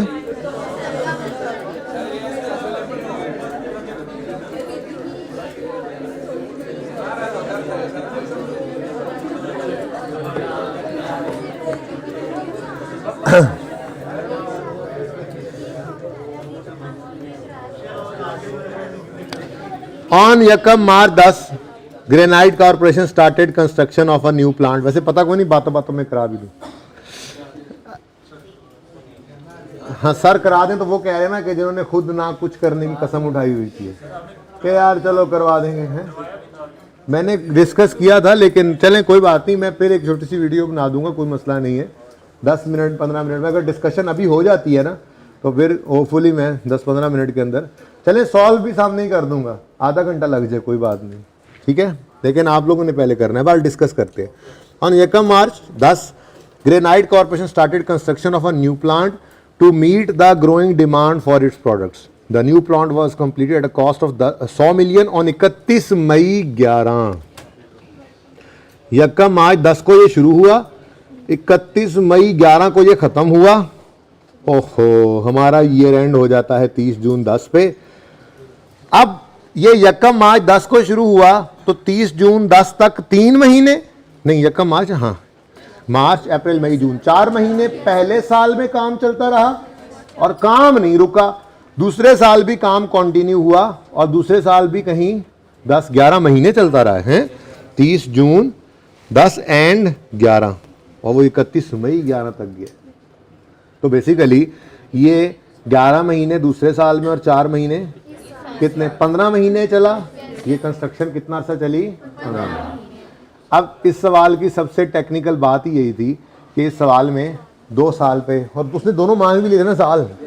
अगर पहला साल एंड करा देता तो हम कैपिटल वर्क इन प्रोग्रेस तो कई बार निकालना सीखा हुआ था हमने, ठीक है। तो उसने 2 साल पे सवाल को फैला के दोनों साल ही हमसे मांग लिया और कह रहा है calculate amount of borrowing cost that may be capitalize for both years. अब एक तो पहले साल में CWIP के अंदर सिर्फ 4 महीने की वो का इंटरेस्ट जो है वो ऐड होना था, ठीक है, वो तो कोई मसला नहीं था। गलती लगनी थी वहाँ पे जहाँ पे आपने अगले साल में जब बोरिंग कॉस्ट अगले साल की अलग निकालनी थी उसको अगले साल में ऐड कर देना था, पिछले वाले को भूल जाना। तो उसका सही तरीका जो है वो मैं डिस्कस कर लेता हूँ, इंशाल्लाह फिर ये गलती नहीं लगेगी। और होपफुली आपको डिस्कशन आप कहेंगे बा अपलोड होगी, हमें कोई ज़रूरत नहीं है सुनने की, हमने वैसे ही सवाल सही कर लिया इंशाल्लाह, मुझे उम्मीद है। अच्छा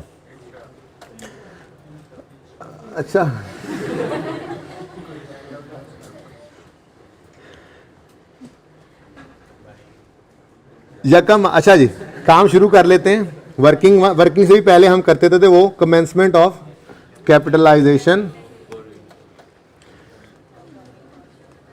कमेंसमेंट मैं इसी से आगे डिस्कशन कर दूंगा ना, जब वीडियो रिकॉर्ड करूंगा तो यहीं पे कमेंसमेंट जो काम हुआ पड़ा होगा। चलो अच्छा वो तो डिस्कस, मैं कहूँगा बच्चों ये डिस्कस हो गया था, इससे आगे चलो। Okay, commencement of capitalization of borrowing cost में हम 3 डेट्स लेते थे, लोन रिसीव्ड, वर्क स्टार्टेड और फर्स्ट कंस्ट्रक्शन पेमेंट। तो ये रिवीजन भी साथ साथ हो रही थोड़ी थोड़ी है। और सिजेशन के लिए हम वर्क कंप्लीशन या जो पहले हो जाए। अब हमारे सवाल के अंदर दोनों ही काम होने थे, ठीक है। पहले साल में ईयर एंड ने आ जाना था,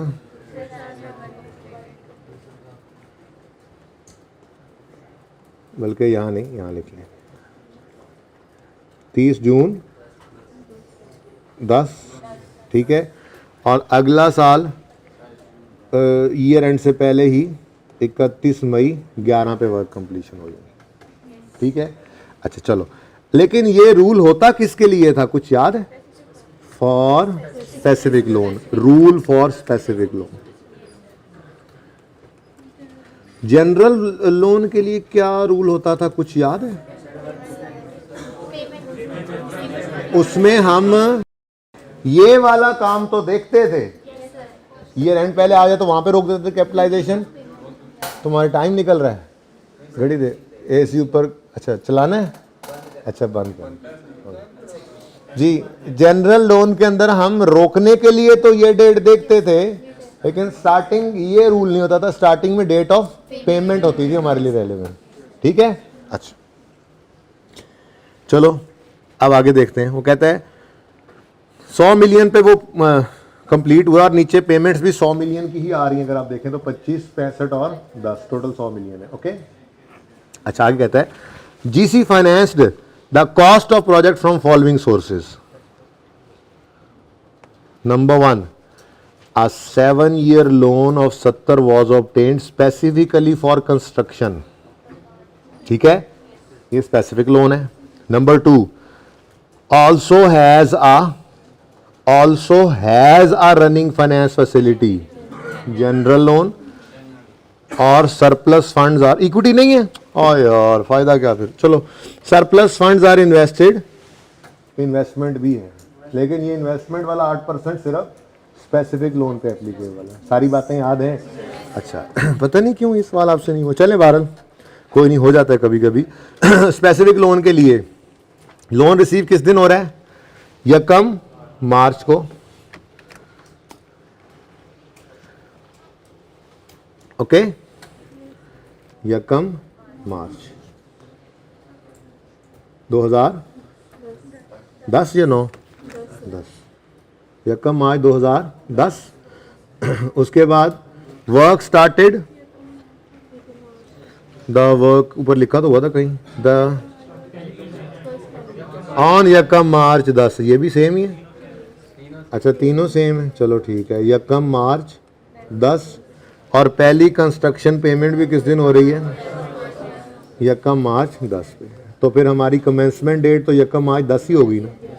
अच्छा अब देखो, पहले साल के लिए यकम मार्च 10 से 30 जून 10 तक कैपिटलाइजेशन का पीरियड कितना बना?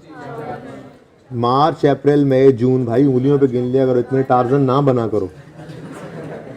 4 मंथ्स, ठीक है।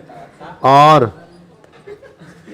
प्लीज दूसरे साल के लिए यकम मार्च ही कमेंसमेंट डेट थी, लेकिन सिजेशन के लिए हमारे पास यकम मार्च कंप्लीशन, यकम मार्च ही स्टार्टिंग डेट थी, लेकिन तब जब इकट्ठी ही निकाल रहे होते, ठीक है।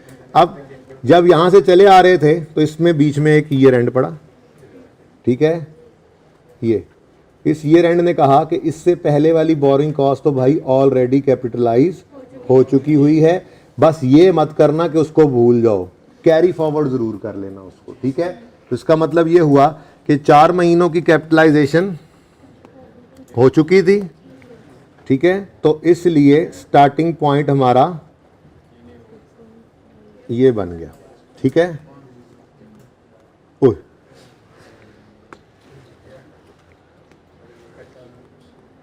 चलो जी, अब दूसरे साल के लिए यकम जुलाई 2010 से काम शुरू हुआ और 31 मई 11 तक 11 मंथ्स बन गए, ठीक है। लेकिन एसेट की कॉस्ट में ये 15 के 15 महीने ऐड करने हैं, ये याद रखना।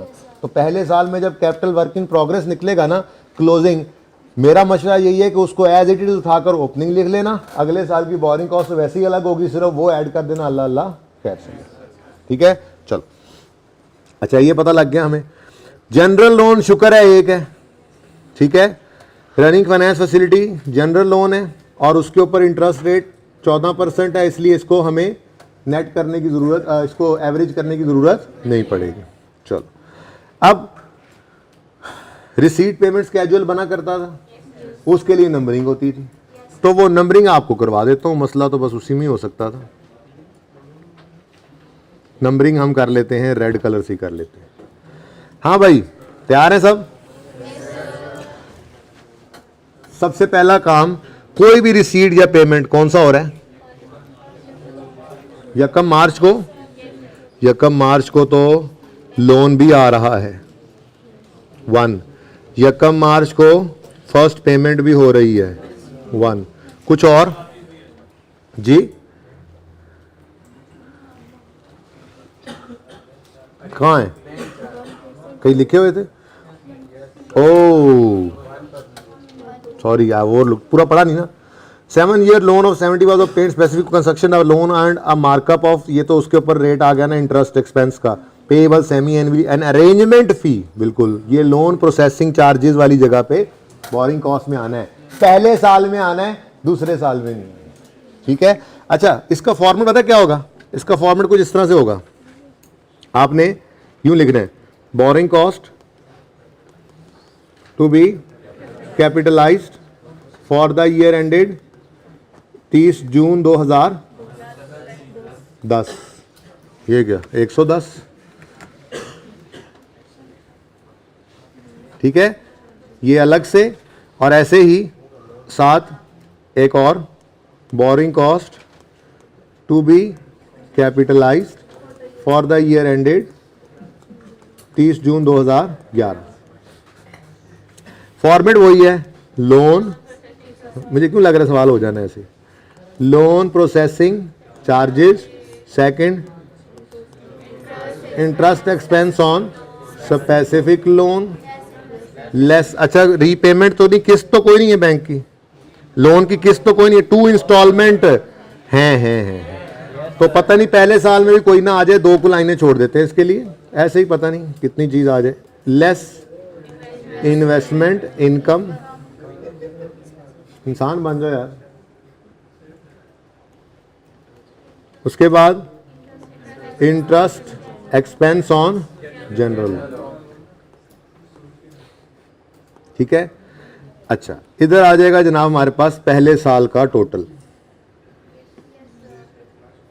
जिसने एसिडी कॉस्ट में ऐड होना है। ठीक है। अगले साल बिल्कुल ऐसी ही,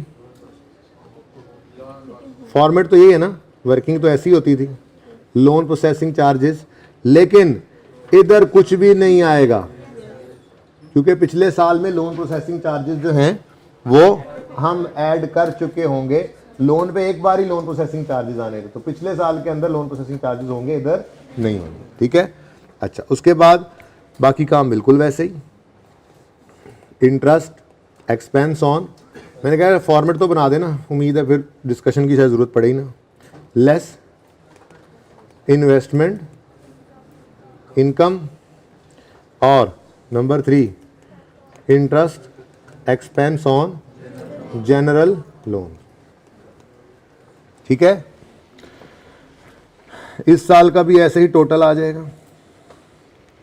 तो बस ये बताने असल में निकला था कि लोन प्रोसेसिंग चार्जेस कितने हैं? 1% ऑफ लोन अमाउंट। लोन कितना है? 70 मिलियन। तो 70 का 1% कितना आता है? 0.7। भाई राउंड नहीं करना, मैंने तो कहा हुआ है आपको, छोटी मिलियन के अंदर फिगर्स हो, मिलियन में सवाल कर रहे हो तो बेहतर है 2 डेसिमल यूज करो, मतलब ना 1 तो लाजमी करो। अब देखो ना 0.7 है, इसको 1 नहीं कर देना, कहीं आगे 0.3 आ गया तो फिर 0 करोगे। इसलिए डेसिमल में रहो, 1 नहीं 2 डेसिमल में रहो। अगर मिलियन में सवाल कर रहे हो और छोटी छोटी फिगर उसके अंदर आ गई, हाँ 2 से आगे ना जाओ, 2 तक राउंड कर दो, फिर मसला नहीं होता। ठीक है। अच्छा, ये बताना था मैंने कि 0.7 इधर आना है, पहले साल में आना है, दूसरे में नहीं आना। चलो नंबरिंग करने लगे थे, ये बीच में आ गया था। तो लोन प्रोसेसिंग फी जो है ये भी यकम मार्च को ही है, तो फिर यकम मार्च को लोन भी रिसीव हो रहा है, यकम मार्च को कमिटमेंट फी भी पे हो रही है, यकम मार्च को पहली पेमेंट भी हो रही है। तो यकम मार्च को डब्बा बनेगा, डब्बे में डब्बा, डब्बे में केक। याद आया? मैं उस दिन सोच रहा था मैं कौन से टॉपिक में कहता था, ये आज याद आया। डब्बे में डब्बा, डब्बे में केक, ये 3 पेमेंट्स आएंगी। ठीक है ना। उसके बाद नंबर 1 के बाद आगे क्या हो रहा है ये भी देख लेते हैं। ये किस दिन हो रहा है? 31 अगस्त 10 और 28 फरवरी 11। बेटा मत मत मत मत करें ऐसे, इंसान बने। 30 जून, हर किसी ने अपने नसीब को ही आना होता है, इंसान बन के बैठे। मुझे पता लग रहा था आप क्या कर रहे हैं, इंसान बन के बैठे, खामोशी से बैठे। ठीक है, सुने प्लीज। 30 जून 10 पहला ईयर एंड है, बोलो तो 31 अगस्त 10 बाद की बात है, यानी पहला साल यहाँ पे हमारा हो जाना है एंड। ठीक है, और पेमेंट भी 31 जनवरी 11 में है, फिर 30 सितंबर 11 में है, कुछ भी नहीं है, बस यही था। अच्छा, अब पहले साल का जो रिसीट पेमेंट बनेगा, रिसीट पेमेंट कंटिन्यू कर लेना, बेशक एक ही बना लेना, लेकिन पहले साल का जो रिसीट पेमेंट बनेगा उसके अंदर सिर्फ क्या आएगा, ऐसे रिसीट पेमेंट बनता था ना, ठीक है, बनता था ना, डेट, डिस्क्रिप्शन, मैं नहीं सवाल नहीं करा रहा, डिस्क्रिप्शन, इक्विटी है कोई नहीं तो फिर एडवांस भी नहीं है, जो है बस वही लिखो, फिर स्पेसिफिक लोन, जनरल लोन और बैलेंस। ठीक है, अब यकम जनवरी 2000 नहीं, यकम मार्च 2010, यकम मार्च 2010, यकम मार्च 2010 लोन रिसीव, और परसेंटेज क्या था वो, उसका नाम क्या था, कमिटमेंट फी क्या था नाम, अरेंजमेंट फी, और फर्स्ट कंस्ट्रक्शन पेमेंट। अच्छा अब इधर देखो, 70 -1, अच्छा 0.7 और 25, डब्बे में डब्बा, डब्बे में खेत, कितना आ गया, ये आ गया 44.3। अच्छा, अब ये सारे का सारा क्या है, बैलेंस। अच्छा, अब और कुछ नहीं हुआ इस साल में, ये इसलिए बनाना शुरू किया, आगे तो आप बना लेंगे। आपने ना एक काम करना है, आपने 30 जून 10 पर इसको एक बार क्लोजिंग में लिख लेना है, ठीक है। उसकी वजह यह है कि आपने जब इसको पकड़ना है ना, आपने से कहना है चल भाई इन्वेस्टमेंट करते हैं तेरी, तो यकम मार्च से 30 जून पे आपने रोकना नहीं है, तो इसको रोकना जरूरी है। पहले साल में इंटरेस्ट एक्सपेंस भी 30 जून पे रुकेगा, इन्वेस्टमेंट इनकम भी 30 जून पे रुक जाएगी, ठीक हो गया। अब जब पहला साल पूरा होगा, यहाँ पर इंटरेस्ट ऑन स्पेसिफिक लोन भी आ जाएगा, लेस इन्वेस्टमेंट इनकम भी आ जाएगी। वो सिर्फ कितने महीनों की, मार्च अप्रैल मई जून, 4 महीनों की, वो यहाँ से माइनस भी हो जाएगी। जनरल लोन में कुछ भी नहीं आना इस साल, ठीक है, पहले के अंदर कोई नहीं। अब अगले साल पे मूव करेंगे, नंबरिंग अब आगे होनी है। अब जरा ध्यान से देखो, जुलाई 2010 में क्या हुआ, कुछ हुआ, अगस्त में, यस अगस्त में हो रहा है ना ये, तो नंबर 2 है। लेकिन नंबर 2 के साथ साथ ये दो चीजें हैं, उन्होंने कहा था 5 मिलियन प्रिंसिपल है और इंटरेस्ट भी है, तो 2A and B, 2A and 2B, दो हो गए। अगस्त गुजर गया, सितंबर 10 की बात हो रही है।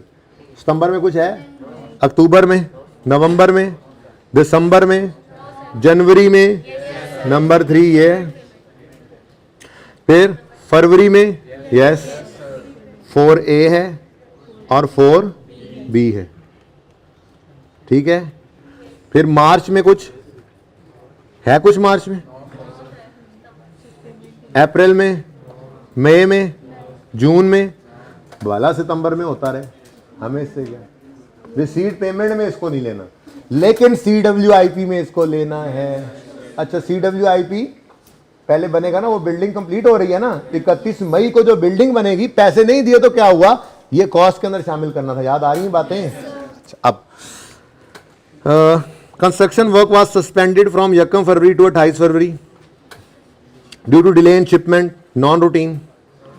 सस्पेंशन कौन सी है जी, नॉन रूटीन का सवाल करते हुए क्या सिखाया हुआ है, क्या सिखाया हुआ है, बटे लगाते हुए थोड़ा सा फासला रखना और मंथ्स भी साथ साथ लिख लेंगे, बाद में देखना है जहां जहां फरवरी पड़ा हो वहां से उसका गला काट दो, ठीक है। अब ठहर जाओ गला, सिर्फ ये टेक्निकल बात थोड़ी सी समझानी थी। 2 क्या है जी, 2 इंटरेस्ट, लोन और इंटरेस्ट पे हो रहा है ना। अब यहां पे जब आपने दूसरा साल शुरू करना था, बेटा बातें नहीं करें ना प्लीज, तो किस दिन जी? 31 अगस्त को बोलो।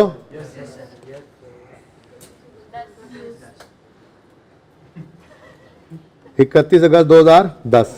यहां पे आपने लिखना होता है लोन रीपेड और इंटरेस्ट पेड, ऐसे ही करते हैं। ये 31 अगस्त को दोनों पेमेंट्स होनी है। यहां पे फिर डिब्बा बनेगा, पता ही है आपको। बताने का मकसद सिर्फ ये था कि यहां पर ना आपने पिछला साल क्लोज कर दिया हुआ है, ठीक है।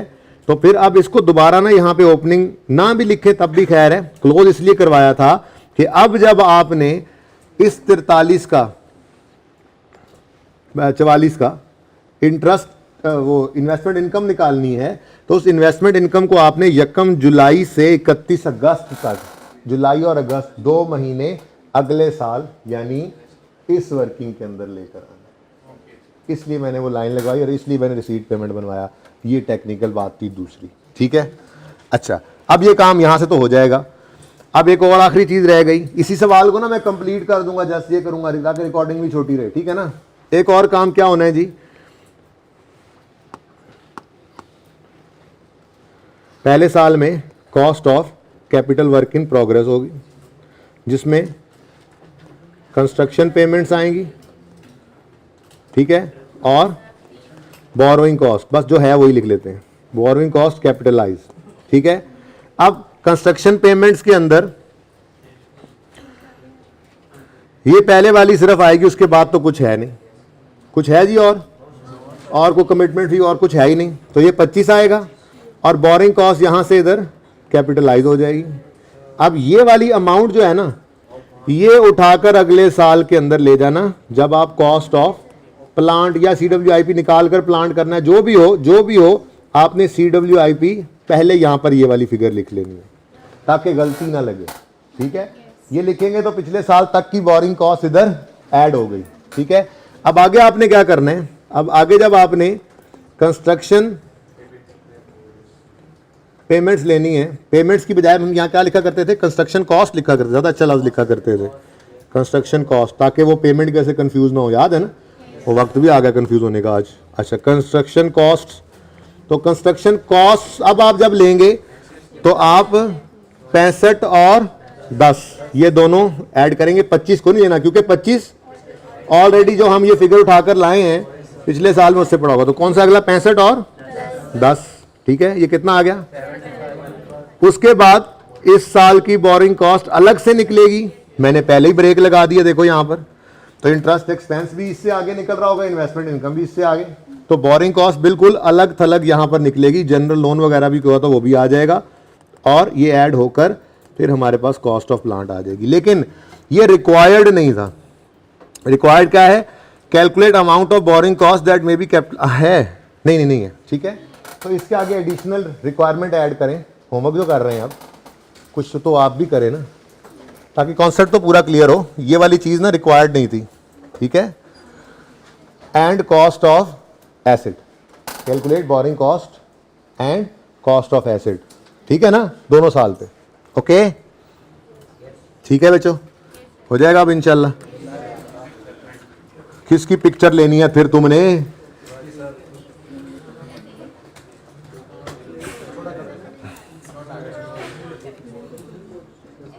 कि नजर आ रहा है?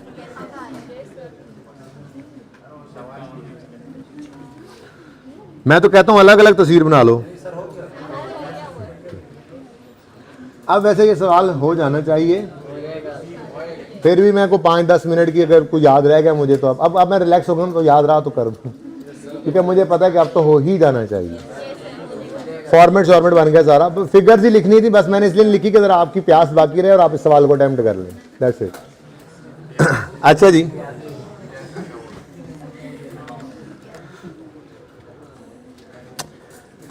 ओके जी, पास पेपर 2 हो गया। MCQ 3 में बच्चे कह रहे हैं कोई मसला है, पता नहीं क्या मसला है।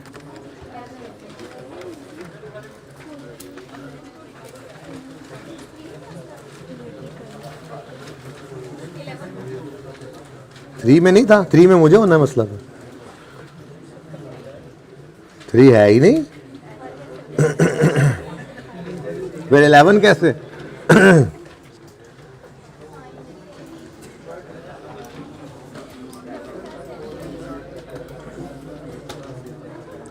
हाँ जी, फाइन लिमिटेड रिसीव्ड अ पत्र, ये किसी ने भेजा है मुझे, ये किसी ने कहा है मुझे, किसी ने भी नहीं कहा, तो कुछ भी नहीं था। 11 है तो ये 3 फिर किसने लिखा? क्योंकि इसमें कुछ है ही नहीं, जरा पढ़ें वैसे इसको, बहुत सिंपल है ये तो। चलना जी 11 ही कर लेंगे, वैसे 3 को देख लें, ये ना हो कि कुछ मसला हो किसी को।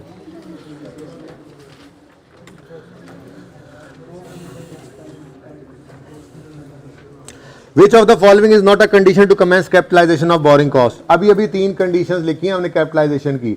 Loan receive, work started, first payment. अंग्रेजी मुख्तलिफ हो सकती है पर बात यही है, ध्यान से पढ़ते हैं।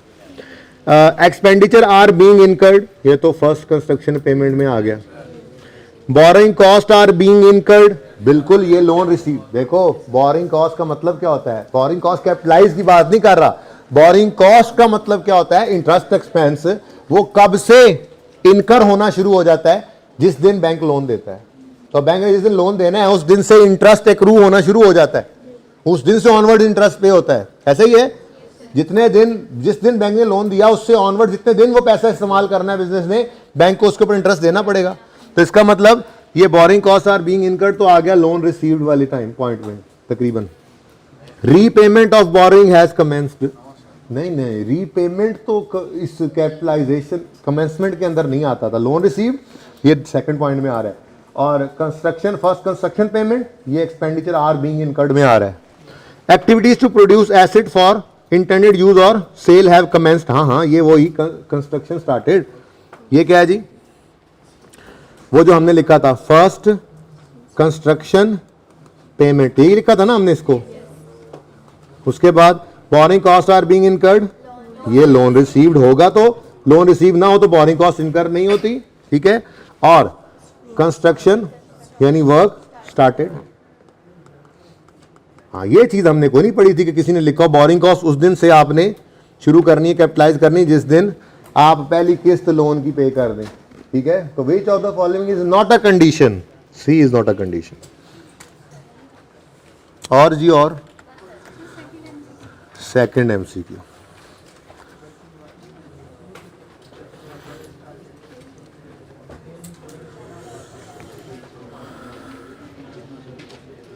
ये फिर इधर से कहीं से आई थी ये बात, सेकंड या थर्ड वाली। अच्छा जी, fine limited received a loan, मसला क्या है इसमें? ये पूछ लें, मसला पूछ लें कि करवाऊं। Fine limited received a loan of 10 million at 7.5 on 1st April. The loan was specifically issued to finance building, specific loan है। Construction of store commenced on यकम मई, commencement of capitalization यकम मई को होगी फिलहाल तक लग रहा है। And it was completed and ready for use on 28 फरवरी 18। हमारा ईयर एंड है 31 मार्च। अच्छा, यानी कि हमारे साल में ही शुरू हुआ। हमारा साल कब शुरू होना है? यकम अप्रैल को, और ये यकम मई को शुरू कर रहे हैं काम, ठीक है ना। तो इसका मतलब हमारे साल में शुरू होके काम हमारे साल में ही खत्म हो रहा है। And it was completed ready for use on 28 February but did not open for, हमें इससे क्या, how much should be recorded, oh how much should be recorded as interest expense. सवाल बोरिंग कॉस्ट के अंदर एमसीक्यू पड़ा है, लेकिन borrowing cost वाले के अलावा, कैपिटलाइज होने वाले के अलावा वाला एक्सपेंस उसने पूछा हुआ है, ठीक है। अब जरा ध्यान करो, तो हमारा जो साल है उसके अंदर 12 महीने जो बनने हैं, ये कौन कौन से हैं? हमारा साल कब शुरू हो रहा है? 1 अप्रैल को 2017। तो अप्रैल, मई, जून, जुलाई, अगस्त, सितंबर, अक्टूबर, नवंबर, दिसंबर, जनवरी, फरवरी, मार्च। इनू की हो गया? देखो मेरे मार्च को क्या होगा तुम्हारी आवाज की वजह से। अच्छा अब सुनो सुनो सुनो, बस कंस्ट्रक्शन किस दिन कमेंस हो गई? यकम, तो इससे आगे तो कैपिटलाइजेशन शुरू करनी थी। और कंस्ट्रक्शन कब कंप्लीट हो गई? 28 फरवरी को। तो यहां पर ये सारा अरसा तो वैसे ही एसेट की कॉस्ट में कैपिटलाइज कर देना है हमने इंटरेस्ट को। तो इसका मतलब कौन सा अरसा बचा? एक ये अप्रैल का महीना और एक ये मार्च का महीना, यानी 2 महीने का इंटरेस्ट हमने फाइनेंस कॉस्ट में फेंकना है, बाकी 10 महीनों का इंटरेस्ट हमने एसेट की कॉस्ट में ऐड करना है।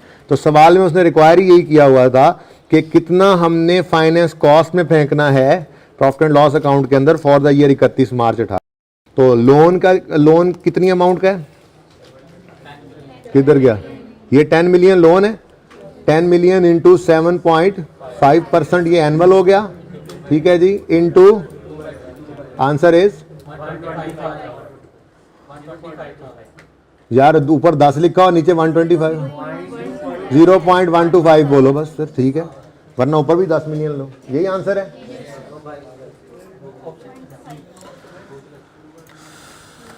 चलें जी आगे चल पड़े। ओके, बस ये थोड़ा सा काम ही है, उसके बाद एनपीओ रह जाएगा। हिम्मत करें थोड़ी सी।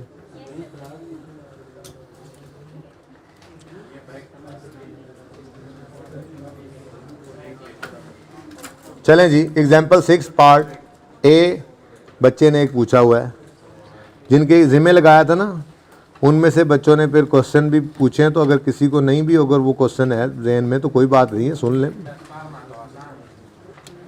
वो तो मैंने अपने तौर पे लिखा हुआ है, वो किसी ने नहीं कहा, वैसे ही शायद दिल कर रहा होगा। इंडस फार्मा में ना असल में क्वेश्चन बहुत आ रहे थे ऑनलाइन वाले बच्चों के या FAR1 वाले बच्चों के। एक पॉइंट है ना छोटा सा उसके अंदर, वो जो वैल्यू इन यूज़ के अंदर 2 चीज़ें एडेड हैं तो उनमें से एक नहीं होनी चाहिए, तो वो बस पॉइंट समझाना है। 5 मिनट की बात है, तो 10-1 मिनट दे दो इसको, ये ख़त्म हो जाएगा। अच्छा देखो IAS 40 में क्या लिखा हुआ मैंने, चेक करो। मतलब कि मुझे कुछ नहीं मिला, अगर किसी को क्यूरी है तो पूछ लें। अब वो मतलब काम खत्म है, बस काम खत्म है, थोड़ा रिलैक्स हो जाए। आखिरी दिन है आज, आखिरी इंशाल्लाह। अच्छा ये आखिरी लेक्चर नहीं है, इसके बाद आखिरी लेक्चर है। अभी आप F पे पहुंचे हैं, फाइनल में पहुंच गए। मैं थोड़ी पहले कहा था ना, फाइनल में पहुंच गए। इसके बाद आपको ग्रीटिंग्स मिलेंगी, क्वालिफाई होंगे आप। जी क्लास है, ग्रीटिंग्स वाली क्लास। ओके अच्छा जी, एग्जाम्पल 6 पेज 216 पे है, थोड़ी सी हिम्मत कर लें, खैर है।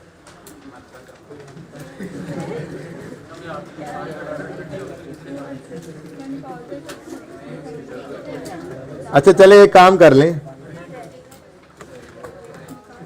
पेज 216 पे नोट करें एग्जाम्पल 6 का पार्ट ए, उसकी लास्ट जर्नल एंट्री में कोई मसला आ रहा है बच्चे को, ये आप सबने देख लेनी है। पास पेपर 2 इंडस फार्मा भी आपने देख लेना है, और IAS 40 को देख लेना, कोई क्यूरी तो नहीं है। मैं ब्रेक कर रहा हूँ, ठीक है। 2:30 बजे क्लास शुरू करते हैं, आधे घंटे की ब्रेक, ठीक है जी। ये पार्ट F क्लोज कर दें। अल्लाह से उम्मीद है कि पार्ट G आखिरी हो, लेकिन मुझे लग नहीं रहा, जो आपकी स्पीड है ना। लेकिन आज ख़त्म तो करना ही है हमने, घंटा डेढ़ मुझे चाहिए एनपीओ के, 1 घंटा शायद काफ़ी हो, लेकिन चाहिए तो सही। उसके अलावा छोटी मोटी चीज़ें हैं, ठीक है जी। और बैठे नीचे बैठ जाएं, ठीक है जी। ये वाला क्लोज करें, इंशाल्लाह थोड़ी देर में फिर शुरू करते हैं अगला। अल्लाह हाफ़िज़।